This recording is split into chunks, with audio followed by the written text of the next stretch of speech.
오늘 주시는 하나님 말씀은 예레미야 33장 2절로 3절 말씀입니다.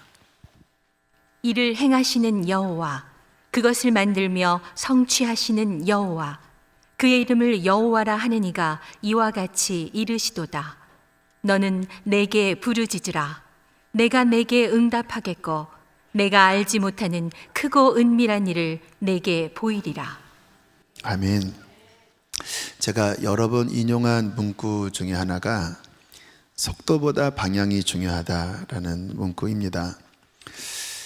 방향이 틀려버리면요, 다 틀린 겁니다. 아무리 열심히 살아도 방향이 틀려버리면 달려간 만큼 잘못된 길로 가는 것이죠. 그래서 방향을 잘 잡아야 되는데, 이게 우리 인생에 대입을 해보면 정말 더 중요하게 이 의미가 다가와요. 한 번밖에 없는 인생이잖아요. 만약에 우리의 인생의 방향이 틀렸다면, 잘못된 쪽으로 내가 노력하고 달려가고 있다면 어디서 보상받죠? 더군다나 우리는 하나님의 심판을 믿잖아요.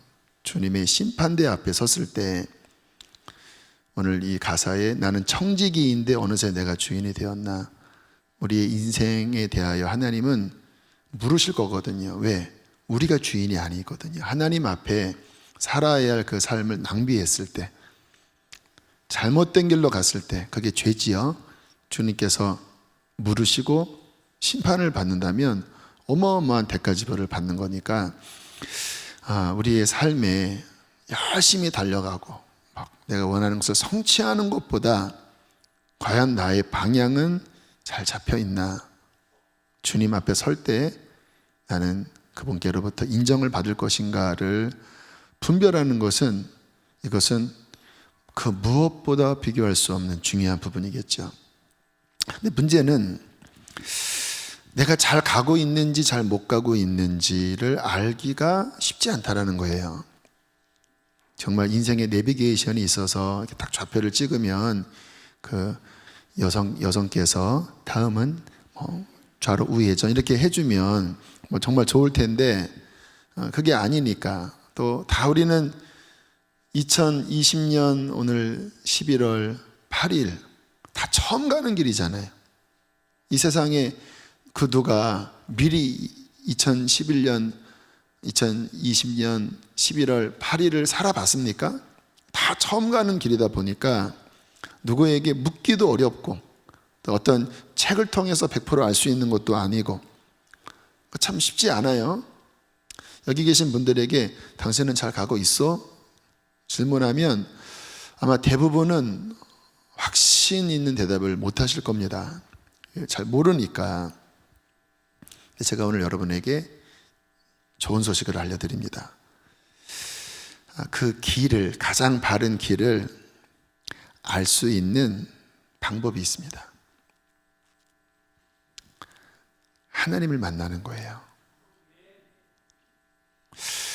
이러한 멘트는 여러분들 너무 식상하게 듣기 때문에 정말 그 본질에 대해서 어떤 면에서는 제대로 이해 못해요. 여러분 생각을 해보면, 아까 제가 말씀을 드렸죠. 누구도 가보지 않는 삶을 다 살고 있다고. 그러나 하나님은 역사의 주인, 시간의 주인이십니다. 그분은 모든 것을 아십니다. 그리고 여러분 한 분 한 분을 지으셨고 하나님의 영원한 목적에 의하여 이 땅에 보내셨어요. 그래서 여러분의 삶에 대해서도 하나님은 완전한 길, 어떻게 살아야 하는지, 또 지금 이 시대, 코로나 시대, 이 시대가 어떠한 시대인지 그 모든 것을 알 수 있는 분은 하나님밖에 없어요. 제가 아는 분 중에 기도를 깊이 하시는 분이 있는데, 어느 날 어떤 영적인 환상을 봤는데, 이 지구와 우주가 하나님의 손 안에 있더래요. 그분은 광대하신 분이신데, 우리들은 하나님이 나 같은 자도 알까? 세상에 수십억의 인구가 있는데, 수많은 별들이 있는데, 근데 하나님 손 안에 그냥 훤히 보이는 그 장면을 보면서, 와, 우리가 생각하기에 이 세상이 큰 거지 하나님 앞에서는 그냥 손바닥 안에 있는 거구나, 이러한 체험을 저에게 이야기를 해주시더라고요. 여러분의 인생을 하나님은 아시고 지으셨습니다. 그리고 어떻게 살아야 하는지를 그분께서는 계획하셨어요. 그런데 이게 운명론적으로 사라지는 게 아니라 자유의지를 주셨기 때문에 하나님과의 만남 안에서 하나님으로부터 내비게이션이죠. 그분으로부터 분별을 받아야 내가 잘못된 길로 가지 않고 다시 이렇게 조정해서, 그게 회개의 원어적 의미예요. 그러니까 다시 가야 할 그 길로 다시 이렇게 좌표를 찍고 가는 거예요. 근데 이게 어떻게 알아요? 하나님, 주인이신 하나님을 만나서 그의 음성을 듣고 그 빛 안에서 내 삶이 비춰질 때 비로소 인생의 방향이 바르게 잡혀질 수 있다는 것입니다. 그래서 저는 제 인생의 중요한 시간마다 내 뜻을 내려놓고 하나님의 뜻을 묻는 시간을 저는 늘 가지면서 살아왔어요. 저는 솔직하게 모르는 게 너무 많겠더라고요. 그러니까 어떤 사소한 것도 이게 해야 되는 건지 말아야 되는 건지, 심지어는 2011년도 개척 나올 때도 이제 사방팔방이 다 제가 개척할 수 있는 가능성이 열려 있는 곳이지요. 근데 어디로 가야 될지는 제 스스로 판단할 수가 없겠더라고요. 하나님이 나를 아실 텐데 가장 맞는 곳이 어딘지는 하나님이 아시지 않겠습니까? 그래서 하나님 앞에 정말 간절하게 묻는 시간을 개척 나오기 전에 가졌었어요. 2015년 이제 이쪽 부지 처음, 그때는 수자인 아파트도 없고 여기 다 벌판이었습니다. 이렇게 그냥 언덕, 흙으로 쌓인 언덕이었습니다. 이 일대 전체가. 근데 이 땅을 보고 난 다음에 구입해야 될지 말아야 될지, 정말 이게 제가 어떻게 판단을 합니까? 저는 이렇게 뭔가 이렇게 추진력 있게 제가 막 사업 계획을 하고 그런 스타일이 아니에요. 어떤 분들은 제가 그런 줄 아는데 전혀 안 그래요. 그런데 이제 전에 있는 그 건물 월세가 관리비까지 해서 2,700, 800을 내니 이게 도대체 1년이면 막 3억, 4억까지, 이게 그러면 몇 년이면 이게 안 맞잖아요. 또 장소도 여기에 절반 가까이밖에 안 되고. 그러나 이제 그때 땅 구입할 때 금액이 그때 63억인가 됐으니까 그 당시에서는 굉장히 쉽지 않은 매입 상황이었는데, 일단 이제 저는 중요한 게 하나님의 인도하심이니까, 그분이 아시니까, 그분이 go 하면 나머지 해결되는 거고, 그분이 stop 하면 그럼 괜히 제가 가면 큰일 나는 거니까. 그때도 하나님 앞에 정말 어린 아이처럼 막 바지끄레기 잡듯이 매달렸습니다. 하나님, 저 안 해도 괜찮아요. 안 해도 괜찮아요. 주님의 뜻만 알려달라고. 그리고 이제 입당 다 짓고 2018년입니다. 그때 이제 1월에 이곳에서 그 PT 집회라는 이름으로 했었는데, 그때는 또 어떤 고민이 있었냐면, 주님, 이제 앞으로 목회를 어떻게 해야 돼요? 물론 알아요. 저는 제 그동안 목회 노하우로 그냥 할 수 있지만 그게 중요한 게 아니라 이 상황을 허락하신 하나님이 이제 이후로 그분이 원하시는 게 뭔지 그 좌표를 찍고 싶었던 거예요. 그거를 모르면 그냥 내 열심일 뿐이지 바르게 간다라고 할 수는 없거든요. 그러니까 이 목회를 하는 현장에서도 역시 주님의 지시가 필요합니다. 그때 주님께서 가르쳐 주신 게 선교였고, 그 후에는 또 다음 세대였고, 이제 올해는 또 코로나 상황이죠.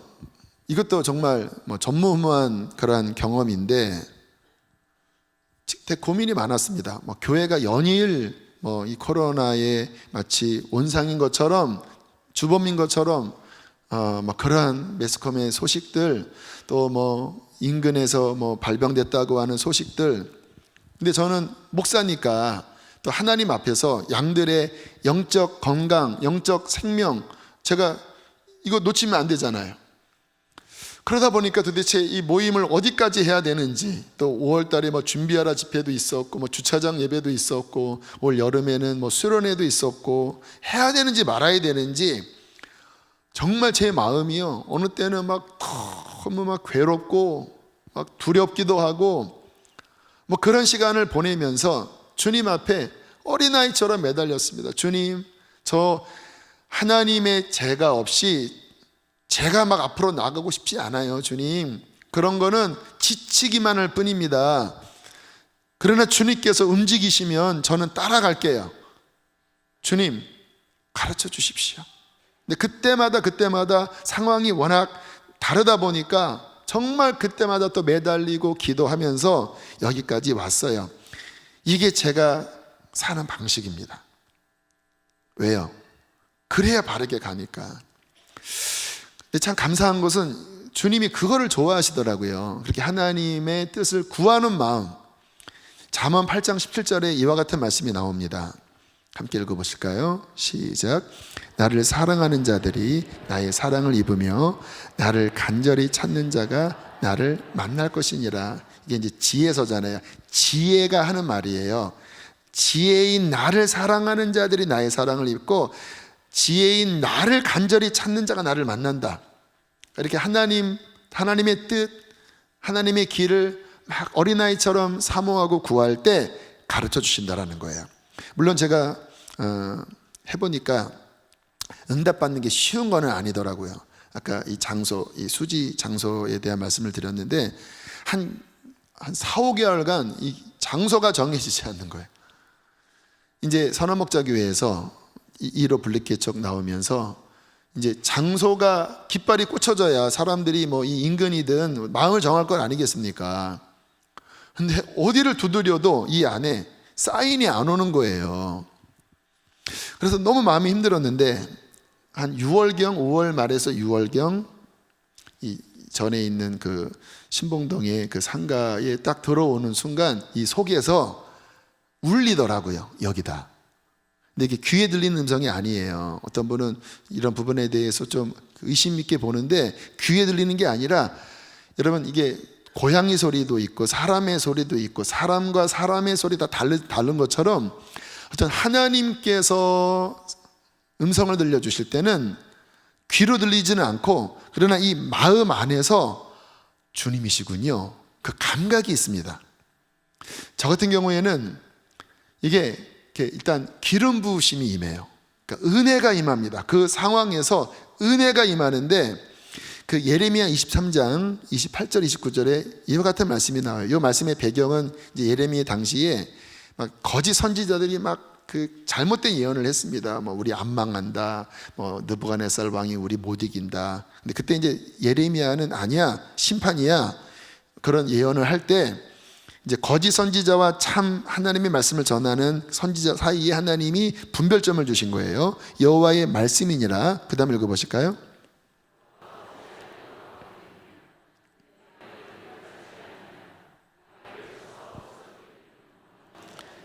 그죠? 껍데기인 겨와 그 안에 생명이 있는 알곡과 이거 하늘과 땅 차이죠. 빈 강정, 속빈 강정의 말을 하는 사람의 말을 하는 이 거짓 선지자들의 말과 생명이 있는 나의 알곡의 말, 이거는 하늘과 땅이다. 나의 말 안에는 불이 있어서 내 말은 그냥 허공을 치는 게 아니라 바위까지 쳐서 부스러뜨릴 수 있는 불방망이가 되어 나의 말은 능력이 있고 좌우에 날선 검과 같고 나의 말은 역사를 이루는 것이다. 그래서 하나님의 어떤 감동이 있을 때는요, 그냥 사람의 뭐 이걸까 저걸까 막 이게 아니라 이 속에서 이 생명력이 움직입니다. 그래서 일단 그 뭐라 그럴까요? 내 심령 안에 어떤 하나님의 영적 감동, 생명력, 평안함, 뭐 어떤 고민이 딱 사라져 버려요. 그 순간 제 속에서 아 여기군요. 막 마음이 강물처럼 평안하고 확신이 들고 더 이상 번뇌하는 마음이 사라지더라고요. 이게 제가 20대 때부터 훈련한 그 훈련이었거든요. 하나님께서 말씀하실 때 그 경험되어지는 그 하나님 음성의 감각. 여러분, 이렇게 주님의 응답받고 가잖아요. 그게 베스트의 길이 됩니다. 왜냐면 아까 말씀드렸죠. 하나님은 다 아시기 때문에. 나도 나를 잘 몰라요. 하나님은 나를 완전히 아십니다. 창조주시니까. 지금 이 상황에서 뭐 바둑으로 치면 돌을 어디에다가 둘지를 우리는 몰라요. 근데 하나님은 아십니다. 왜요? 그분은 역사의 시작과 끝 모든 것을 다스리시는 완전하신 지혜이시기 때문에 그래요. 또 주님이 하라고 하는 그곳에 서면요, 평안할 뿐만 아니라 어려움도 와요.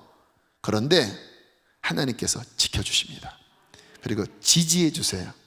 개런티해 주세요. 왜? 그분이 말씀하셨기 때문에 그분이 보장해 주시는 거예요. 그래서 어려움을 이기는 거지요. 그래서 우리의 삶이 흔들릴 때, 어떤 고난이 있을 때 답은 하나입니다. 하나님 앞에 가서 하나님을 만나고 하나님의 음성을 듣는 거예요.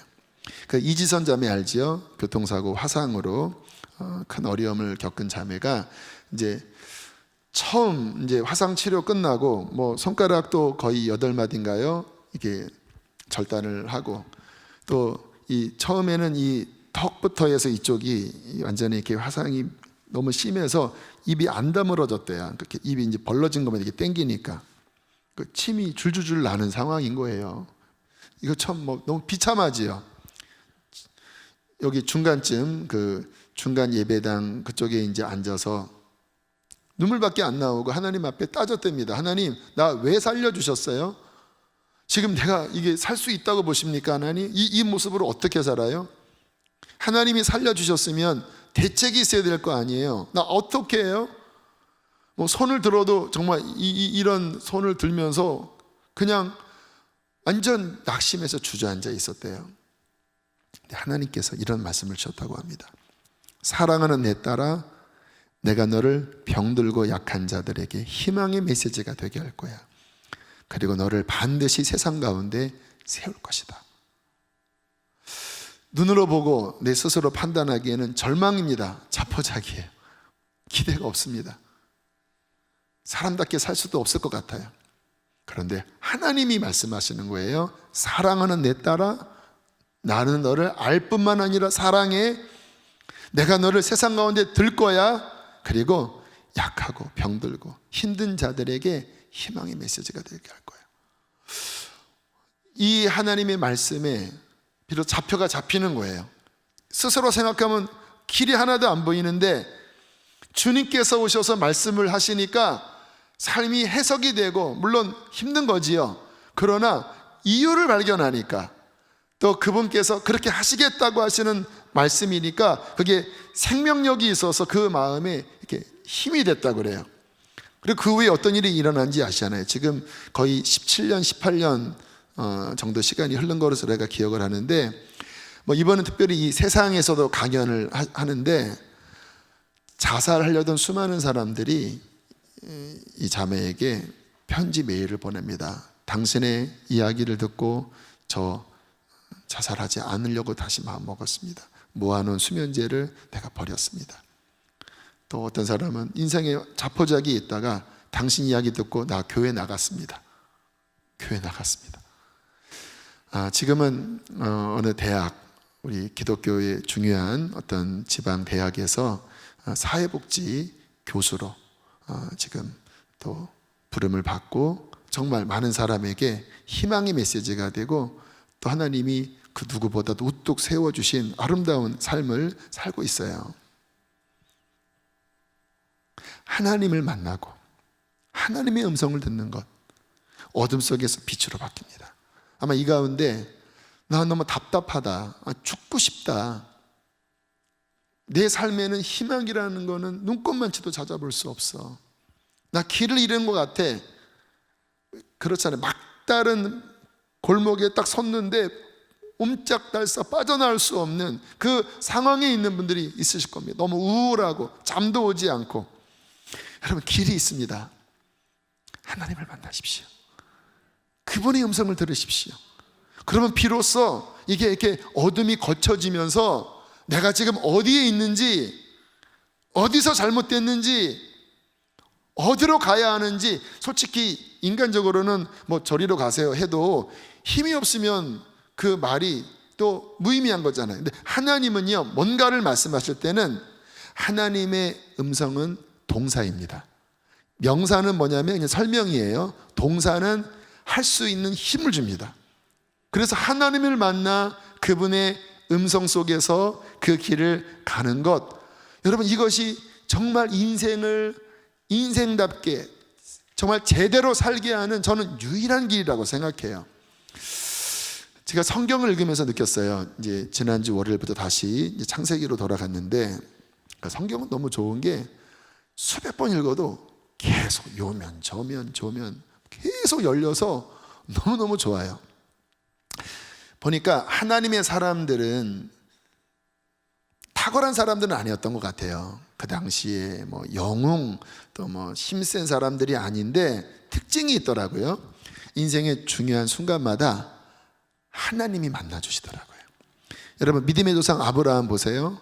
뭐 저 어느 지역에서 그냥 우상장사였는데 하나님이 나타나셔서 너는 본토 친척 아비집을 떠나 내가 너에게 지시할 땅으로 가라. 거기서 내가 너에게 복을 줄 것이고 너는 복의 근원이 될 것이고 천하만민이 너를 통해 복을 받을 거야. 창세기 12장 4절을 보세요. 이 음성을 듣고 시작. 이에 아브라함이 여호와의 말씀을 따라갔고, 그냥 뭐 수천 년 전 뭐 중동 어느 지역에서 그냥 이름 모르게 사라질 먼지보다도 못한 존재를 끝날 존재였는데, 하나님 만나고 그 말씀을 따라갈 때 어떤 일이 벌어집니까? 그 인생에 엄청난 좌표가 잡히고 방향이 잡히는데 영원한 거예요. 영원한 거. 하나님의 구원 계획 안에 내가 너를 믿음의 첫 조상으로 삼을 것이고 너를 통하여 메시아가 나올 것이고 그 메시아로 말미암아 천하만민이 복을 받고 너는 위대한 자. 지금도 이 아브라함 이야기를 하고 성경에 아브라함의 이야기가 있고 저 하늘나라에 아브라함이 가장 높은 곳에 있는 것 아닙니까? 하나님을 만나 하나님의 음성을 듣고 순종을 하니까 이거는 뭐 엄청난 인생으로 나아가게 되는 것이죠. 또 이렇게 성경을 읽어보니까 성경의 인물들의 삶에 혼돈스러운 시간들이 있더라고요. 어디로 가야 할지 모르는, 망했구나 끝냈구나 하는 그런 상황. 아까 이지선 자매처럼 야곱을 보면 그런 면이 많이 나타나는데, 야곱은 좀 고생을 많이 한 사람입니다. 그 사람마다 인생의 면면들이 다 다른데, 이제 야곱은 형과의 이런 유산 분배 문제로 어떤 분쟁이 일어나서 이제 거의 쫓겨나다시피 한 거죠. 뭐 형이 죽이려고 하니까 이제 야반 도주 시킨 거지, 엄마가. 생각해 보세요. 처음 이제 집을 나간 겁니다. 처음 보는 외갓집에 찾아가야 되는데 자신의 인생이 이건 이제 뭐 축복은 고사하고 내일을 기약할 수 없는 상황이 된 거예요. 그래서 그 이제 외갓집으로 가는 노중에 하나님의 사람들의 특징을 말씀드렸죠. 하나님이 만나진 거예요. 창세기 28장 12절 13절 보세요. 꿈에 본즉 사닥다리가 땅 위에 서 있는데 그 꼭대기가 하늘에 닿았고, 이 하늘은 스카이가 아닙니다. 헤븐입니다. 헤븐. 하나님 그 계신 그 헤븐에 닿았고, 또 본즉 하나님의 사자들이 그 위에서 오르락내리락 뭔가 소통이 일어나고 있어요. 또 본즉 여호와께서 그 위에 서서 이르시되 나는 여호와니 너희 조부 아브라함의 하나님이요 이삭의 하나님이라. 내가 누워있는 땅을 너와 내 자손에게 주리라. 와, 이게 문이 열렸어요. 하나님과의 소통이 일어나 버렸어요. 이게 하나님 복의 핵심입니다. 이 야곱은 좀 더 많은 재산을 받고 싶었던 아마 동기가 컸을 거예요. 그런데 재산적인 면에 봐서 에서가 결코 부족하지 않아요. 성경 보면. 근데 진짜 복은 뭐냐면요, 하나님과의 관계 속에서 하나님의 언약에 참여하는 거예요. 그러니까 하나님과의 관계의 문이 열린 하나님의 사람이 되는 거예요. 에서는 인간적으로는 잘 됐어요. 성경 읽어보면 빨리 왕국이 됐는데 하나님과의 만남은 끝나버려요. 근데 야곱은 하나님과의 만남이 일어나요. 하나님이 그 인생을 비춰주시면서 영원한 길로 인도하세요. 14절 15절 내 자손이 땅이 태클같이 되어 내가 서쪽 동쪽 북쪽 남쪽으로 퍼져나갈지며 땅의 모든 족속이 너와 네 자손으로 말미암아 복을 받으리라. 아브라함에게 하셨던 그 복이에요. 15절을 함께 읽으실까요? 시작. 내가 너와 함께 있어 내가 어디로 가든지 너를 지키며 너를 이끌어 이 땅으로 돌아오게 할지라. 내가 내게 허락한 것을 다 이루기까지 너를 떠나지 아니하리라 하신지라. 내가 너의 삶에 복을 주었고 나는 계획을 했는데 그 아브라함의 복이 너한테 임한 거야. 너 비록 삼촌 집에 가지만 반드시 돌아오게 할게. 또 그곳에 가면 쉽지 않은 일이 있을 거야. 그 말이에요. 이 말씀. 함께 하겠다는 말씀 뭐냐면 어려움이 있겠다라는 거예요. 그러나 걱정하지 마. 내가 지킬 거야. 내가 보호할 거야. 그리고 언젠가는 이 땅에 돌아오게 할 거고 너의 자손이 동서남북 사방에 흩어져서 그 자손으로 말미암아 천하 만민이 복을 받는 그 나의 영원한 계획의 길에 너는 이제 포함된 자가 된 거야. 와, 아마 야곱은 이게 무슨 의미인지를 100% 이해는 할 수 없었을 거예요. 뭐 성경도 없었던 시절이잖아요. 그러나 그 심령 안에서는 자신의 인생이 방황하는 인생, 도망자의 인생이 아니라 하나님의 영원한 뜻 안에 내가 그 길을 걸어가고 있다라고 하는 평안함, 어떤 영적인 감동이 그 안에 있었을 것입니다. 그리고 또 하나는 그래, 하나님이 나와 함께 하시니까 내가 가는 길 하나님이 허락한 길이고 하나님이 함께하는 길이니까 그래, 나는 어쨌든 망하지 않고 반드시 하나님의 그 뜻 안에 서게 될 거야. 이런 확신이 그 안에 있게 된 것이지요. 여러분, 이처럼 하나님 만나야 삽니다. 하나님 만나지 않고 살면 아무리 분주하고 아무리 성공한다 해도요 실패입니다. 방향이 잘못됐기 때문에 주님 앞에 가면 하나도 인정받지 못해요. 자, 그러면 어떻게 하나님 만나고 어떻게 하나님의 음성을 들어서 내 인생이 그 하나님 안에 바르게 걸어갈 수 있을까요? 그게 오늘 본문입니다. 지난주와 똑같아요. 다시 2절 3절 보세요. 이를 행하시는 여호와, 그것을 만들며 성취하는 역사의 주관자인 여호와, 그 이름을 만군의 여호와라는 이가 이와 같이 너에게 이르는도다. 3절 크게 읽어보실까요? 너는 내게 부르짖으라.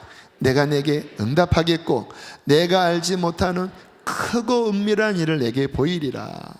부르짖어라. 나 너 만나 줄게. 응답해 줄게. 보여줄게. 근데 부르짖어 기도하라는 거예요. 고민하지 말고 괴로워하지 말고 하늘을 향하여 부르짖어 기도하면 나는 반드시 너를 만나줄 것이고 너에게 응답해 줄 것인데 내가 스스로 알지 못한, 왜 너는 알 수 없어. 그러나 모든 것의 주인인 내가 그 크고 깊은 은밀한 일들을 너에게 보일 것이다. 이게 보여질 때 비로소 빛이 들어오고 비로소 우리는 제대로 갈 수 있게 되는 것입니다. 저는 우리 성도님들에게 질문하고 싶어요. 그런 하나님과의 만남을 갖고 계신가요? 제가 아까 말씀드렸죠. 하나님 사람들의 특징은 탁월한 게 아니에요. 하나님과의 만남이 그의 삶에서 일어납니다. 이게 탁월함이죠. 왜? 하나님 그분과 만난다고 하는 것은 엄청난 자원이잖아요. 여러분, 그런 하나님과의 만남을 갖고 계시나요? 아니면 그냥 내 생각으로 사시나요? 지금 여러분들의 삶에 대해 주님이 지지하시는 것 같아요? 아니면 반대하시는 것 같아요? 지금 당신은 주 안에 계십니까? 주 밖에 계십니까? 목사님, 너무 어려운 질문입니다. 하나님 음성, 하나님 만남? 저 잘 모르겠어요.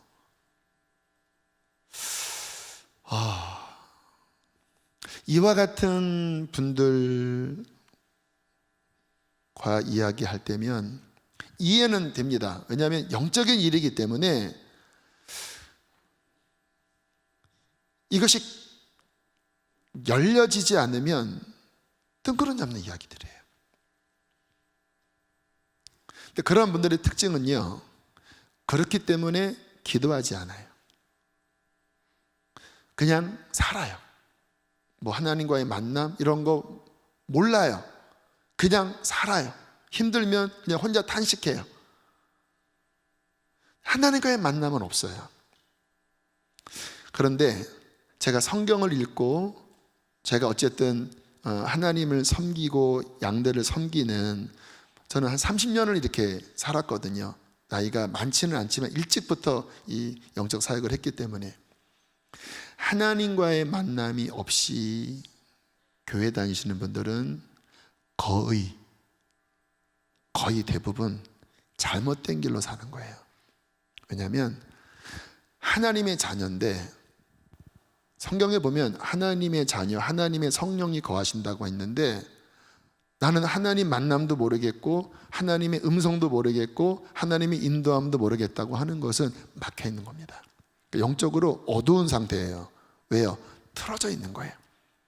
어린아이도요, 정말 하나님과의 만남이 일어나면요, 어린아이도 알아요. 아, 지금 하나님이 내게 말씀하시는구나. 성경에 보면 어린 사무엘이 사무엘아 사무엘아 하는 그 음성을 듣고, 사무엘이 물론 처음에는 이게 뭐야 했지만 그때부터 하나님과의 소통이 일어나잖아요. 그러니까 나이가 중요한 게 아닙니다. 어린 아이더라도 정말 그 하나님과의 만남이 정상적으로 이루어지면 하나님의 음성도 들을 수 있고 하나님의 어떤 마음도 받으면서 그 인생이 바르게 돼요. 저는 일찍부터 그것이 일어나야 된다고 생각해요. 저희 교회 다음 세대 감사하게 금요일마다 지금 이 상황인데도요, 적지 않게 나와요. 또 우리 생수회관 기도학교 요즘 1기도 운동 한다고 아이들이 막 낮에도 와서 여기서 막 부르짖어 기도한대요. 그리고 금요일 날 앞에 나와서 기도하자고 하면 요즘은 절반 이상이 아이들이에요. 청소년, 청년 또는 초등학교 아이들이 앞에 나와서 기도하고, 지난주는 5, 6학년 아이들이, 좀 어린 아이들 포함해 3, 40명이 이쪽 여호수아센터 1층에서 일주일 동안 기도하면서 어떤 아이 방언받고, 뭐 방언은 뭐 거의 대부분 맞는 것 같아요. 하나님과의 소통이 일어나요. 왜요? 그것이 참된 신앙이죠. 하나님은 살아계신데 나는 하나님 모르겠다고 하면 그게 종교지 어떻게 살아계신 하나님입니까? 그래서 반드시 하나님과의 영적 소통이 일어나야 합니다. 이것은 어떤 신비주의를 의미하는 게 아니에요. 정말 살아계신 하나님과의 만남 속에서 내 삶이 분별되어지는 그 진정한 생명력 있는 그 변화가 일어나야 하루를 살더라도 제대로 가는 거지. 교회는 아무리 다녀도 그게 하나도 일어나지 않는다면 어둠 속에서 헤매는 인생이지 않겠습니까? 자, 야곱의 이야기를 좀 더 할게요. 이 야곱의 이 캐릭터는요, 이 자아가 강한 사람입니다. 이 야곱의 뜻이 움켜쥐답니다. 이렇게 이 욕심이 있는 거죠. 태어날 때부터 그랬어요. 이 형과의 경쟁.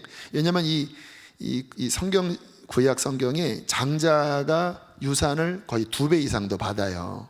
뭐 어린아이가 아는지 모르는지 모르지만 태어날 때부터 형 지기 싫어서 발꿈치를 잡고 이 새끼나 지기 싫어 하면 태어난 거예요.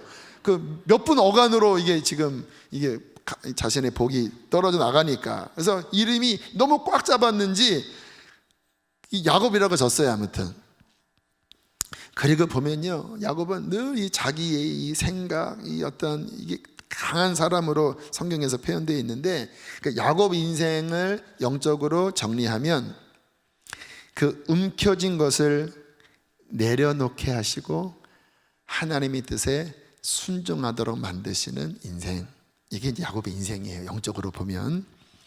자, 그렇게 이제 쥐며 살아오다가 어디서 놓게 되냐? 결정적으로 야복강에서 나요. 하나님이 다루시는 거죠. 형과 뭐 완전 꼬일대로 꼬여서 이게 감정을 풀 수 없는, 그러는 이제 형을 만나야 되는데 형이 죽이러 오는 거예요. 400명을 끌고 오는 거니까 이제 너무 이제 마음이 답답하고 두렵고 큰일 났구나. 자, 그때 이제 야곱이 천사를 만납니다. 그러니까 하나님의 사람의 특징은 계속 하나님과의 소통이 결정적일 때마다 일어나요. 자, 창세기 32장 24절.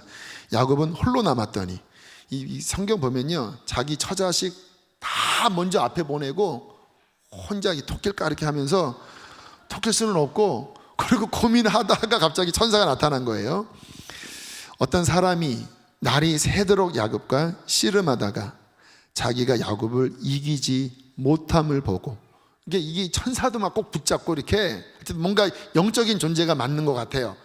나 좀 살려달라고 막 꽉 붙잡고 얼마나 막 세게 붙잡는지, 여기 26절에 보면 날이 새려하니 나로 가게 하라. 그 말은 뭐냐, 안 놔주는 거예요. 이게 지금 막 내가 아기 때부터 이거 붙잡는데 이 손 아기 얼마나 쓴디 못 나요 막 하면서 막 붙잡고 있었지요. 자, 25절 읽겠습니다. 시작. 자기가 야곱을 이기지 못함을 보고 그가 야곱의 허벅지 관절을 치매 야곱의 허벅지 관절이 그 사람과 씨름할 때에 어긋났더라. 허벅지 관절, 환도뼈라고도 나오는데, 이게 이제 정확하게 표현하면 그 본인의 힘의 근원입니다. 이 코어가 이쪽이잖아요. 그쪽의 근원을 천사가 탁 치니까 어떻게 돼요? 이렇게 되는 거예요. 힘이 빠지는 거지요. 그러면서 형과의 관계가 풀어집니다. 힘이 빠지고 자기 꽉 쥐고 있는 이건 안 되라고 하는 게 풀리면서 형과의 관계가 풀어져요. 영적으로. 아까 말씀드렸죠. 그 야곱의 그 쥔 것을 놓게 하시는 하나님의 훈련의 과정. 근데 이게 언제 낮았냐가 보면 그 야복강에서 그 천사, 그러니까 하나님과의 어떠한 씨름에, 그러니까 이게 잘하는 거예요. 비록 이것 때문에 고생을 많이 했지만 어쨌든 야곱의 엎어진 곳이 하나님께였어요. 에서는 엎어지는 곳이 세상이었습니다. 근데 야곱은 엎어지는 곳이 어쨌든 하나님이에요. 그래서 그 하나님과 매달리다가 결국 이것이 이제 꺾이고 풀어지면서 하나님의 어떠한 임재가 임하고 이제 이스라엘이라고 하는 새 이름이 되면서 중요한 고비를 넘겨요. 근데 이 사람은 쉽게 안 변하는 거 아시죠? 그 형과의 어떤 관계가 풀어진 다음에 어디로 가야 되는지 아세요? 베델로 가야 합니다. 왜냐하면 아까 창세기 28장 그때 야곱이 서원했었거든요. 무사히 돌아오게 하면 내가 여기서 하나님 앞에 제단을 쌓겠습니다. 여기는 베델, 하나님의 집입니다. 새까맣게 있는 거예요.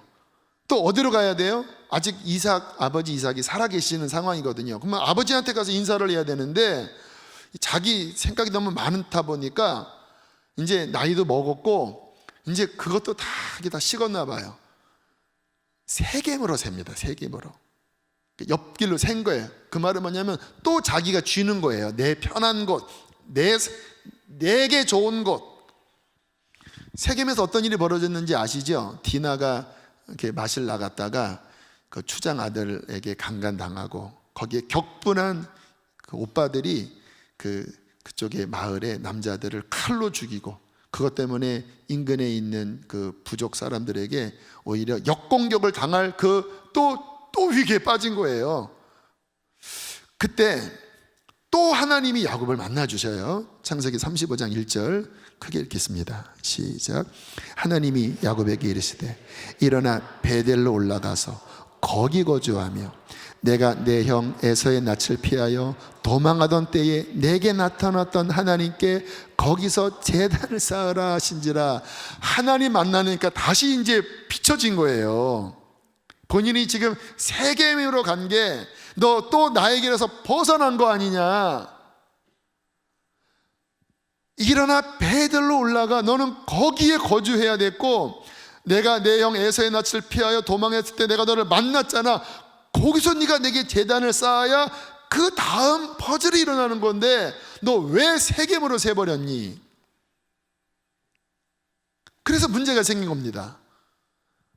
하나님과의 만남이 일어나서 다시 이제 좌표가 다시 잡힌 거예요. 길이 잡힌 거예요.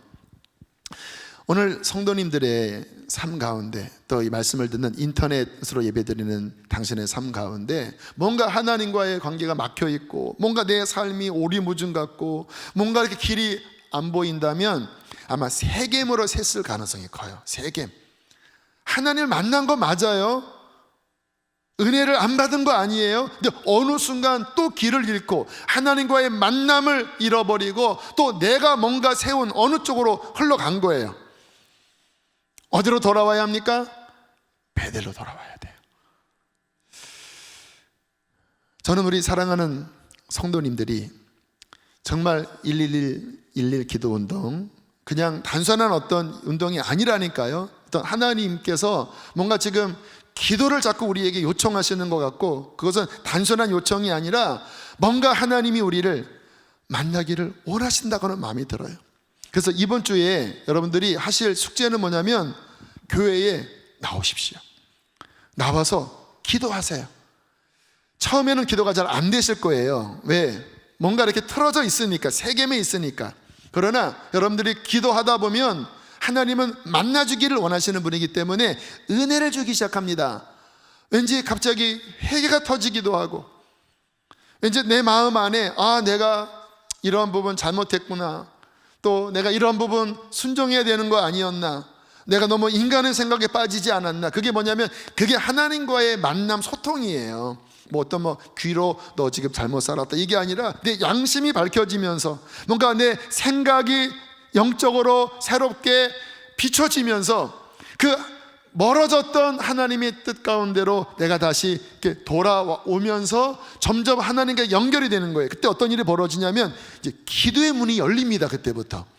그리고 기도가 깊어져요. 그냥 이렇게 입으로 중얼중얼 중언부언하는 게 아니라 이 속에서부터 기도가 올라와요. 그리고 그전에는 내 신앙생활이 무기력하고 삶도 무기력했는데, 왜? 하나님과 끊어져 버려 있으니까. 그러나 연결되기 시작하면요, 물 만난 고기처럼 내 심령이 다시 이렇게 활력 있게 움직이기 시작합니다. 그러면서 하나님이 우리에게 가르쳐 주시는 거예요. 시편 32편 8절 말씀 함께 읽겠습니다. 시작. 내가 내 갈 길을 가르쳐 보이고 너를 주목하여 훈계하리로다. 갈 길을 밝히 보이시니 주 앞에 빨리 나갑시다. 이 말씀으로 지은 찬양이에요. 하나님은 그렇게 하나님 앞에 나아가 그분과의 만남이 일어날 때 길을 헤매고 있었는데, 길을 잃었었는데 갈 길을 보이시고 우리를 주목하여 훈계하시면서 우리로 하여금 참된 복된 길, 내가 마땅히 걸어가야 할 그 길 위에 서도록 우리를 인도하시는 것입니다. 그러므로 우리는 깨어나셔야 돼요. 기도하지 않고는 이 일이 결코 일어나지 않습니다. 주 앞에 나와서 하나님을 찾으십시오. 부르짖으십시오. 기도의 단이라는 표현을 했습니다. 여러분, 성경에 그 단이라고 하는 말씀이 많이, 아브라함도 가는 곳보다 단을 쌓았다고 하는데, 단은 뭐 흙으로도 싸고 돌로도 싸고 해요. 근데 출애굽기 20장 24절에 보면 이와 같은 단에 대한 말씀이 나와요. 내게 토단을 쌓고, 이때는 아마 이제 흙으로 쌓은 이런 상황이었나 봐요. 그 위에 내 양과 소로 내 번제와 화목제를 드리라. 내가 내 이름을 기념하는 모든 것, 이게 단입니다. 그러니까 영적으로 보면 여러분들이 나와서 기도할 때 그게 단을 쌓는 상황이 되는 거예요. 하나님 앞에. 그 위에 제물은 뭐예요? 여러분이 제물입니다. 나의 시간을 드리고 나의 기도의 중심을 드릴 때 우리가 하나님 앞에 제물이 돼서 올라가기 시작하는 거예요. 그전에는 단이 없으니까 하나님 안 만나주셨는데, 단이 쌓여지고 그 위에 산재물로 올려져서 30분이든 1시간이든 주여 주여 나 답답합니다, 주여, 이렇게 하다 보면 그게 이제 하나님 앞에 올라가는 거예요. 어떤 일이 벌어집니까? 내 이름을 기념하게 하는 모든 것 단입니다. 그곳에서 내게 임하여, 할렐루야, 주님이 어떻게 하신다고요? 임하신다라는 거예요. 그때 소통이 벌어지는 거예요. 소통. 그때 막 혼미했던 삶이 비로소 비춰져서 갈 길을 보이시고 주님의 훈계가 내 안에 들리면서 그 하나님과의 문이 열릴 때 하늘의 복이 우리 가운데 임하시는 것이죠. 이게 우리 신앙생활의 핵심이에요. 이게 살아있는 신앙생활, 할렐루야, 생명력 있는 신앙생활. 특별히 이 시대에, 이 마지막 시대에, 코로나로 어떻게 될지 모르는 이 시대에 이와 같은 하나님과의 만남이 일어나서 우리가 주님의 응답을 받고 그 영적 힘으로 우리가 순종하며 걸어갈 때 우리는 반드시 승리하게 될 것입니다. 지금 이제 찬양을 부를, 아까 마지막 부른 찬양인데요, 이 찬양의 가사가 요한계시록 4장 5장에 나오는 그 첫 천상에서 예배드리는 모습이에요. 근데 요한계시록 보면 어떤 장면이 나오냐면 그 보좌 앞에 많은 성도들, 천사들 이 예배할 때 이 기도의 향이 땅에서부터 올라와서 하나님께 올려지는 장면이 나와요. 다 나오세요? 근데 제가 우리 교회는 처음부터 예배당 문을 열어놨습니다. 상가 때부터. 그래서 주야로 오늘도 제가 새벽 2시 10분에 나왔는데 그래도 몇 분이 계시고 한 3시 4시 되니까 더 많은 분들이 오셔서 기도를 쫙 올리세요. 우리 교회는 이미 주야로 그런 기도의 향이 올려지는 기도의 단이 굉장히 많이 쌓여져 있는 베델임을 믿습니다. 여러분들이 오셔서 더 그 위에 쌓으세요. 하나님, 그리고 우리의 이 기도가 땅에서만 끝나는 게 아니라 그 하늘의 천군 천사들과 함께 하늘의 장로들과 함께 보좌에 올려들어서 주야로 우리가 기도의 향이 올라가는 하나님, 그와 같은 하나님과 맞닿은 땅에서부터 하늘까지 사닥다리가 연결되어 오르락내리락 하는 하나님, 그러한 살아있는 신앙생활 하게 하여 주십시오. 이것이 축복입니다. 그렇게 되기를 축복합니다. 우리 함께 찬양하십니다. 온